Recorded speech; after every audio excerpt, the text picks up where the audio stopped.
అండి అందరు ఎలా ఉన్నారు? మేము బాగున్నాం. ఈ రోజు అయితే ఒక శారీతో పిల్లలకైతే డ్రెస్ స్టిచ్ చేశాను, మీకు కూడా చూపిస్తాను. ఇలానంటే స్టిచ్ చేశాను. కిందనైతే ఫ్రిల్స్ పెట్టిన మొత్తం 2 లేయర్స్, హ్యాండ్స్ కూడా 2 లేయర్స్ పెట్టేసిన. ఇది మొత్తం 3 మీటర్స్ పట్టింది ఒక డ్రెస్కి. చిన్న పాప కూడా స్టిచ్ చేసిన. అయితే ఇది కొంగు, పళ్ళు తీసైతే ఇక్కడ వేసిన. ఇది సేమ్ పాపకు కూడా, కానీ ఇక్కడ వర్క్ ఉందనేసి పాపకి వేయలేదు. మరి పిల్లలకి వేసి కూడా రెడీ చేసి చూపిస్తాను, ఎలా ఉందో కామెంట్ చేయండి. కొంచెం క్లాత్ మిగిలిందని అయితే ఇదైతే హెయిర్ బ్యాండ్ చేసి చూసిన. ఇది కూడా ఎలా ఉందో చూడండి. ఈ పెద్ద పాపలు అయితే డ్రెస్ అయితే ఇట్లుంది లుక్ అయితే.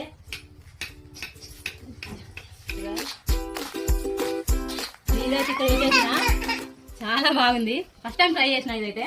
ఇక వీడది మా చిన్నవాడిగా అస్సలు ఆగట్లేదు. ఇక వీడొచ్చేసి ఇట్లున్నాడు. ఎలా ఉన్నారో వాళ్ళ డ్రెస్సులు నేను స్టిచ్ చేసిన డ్రెస్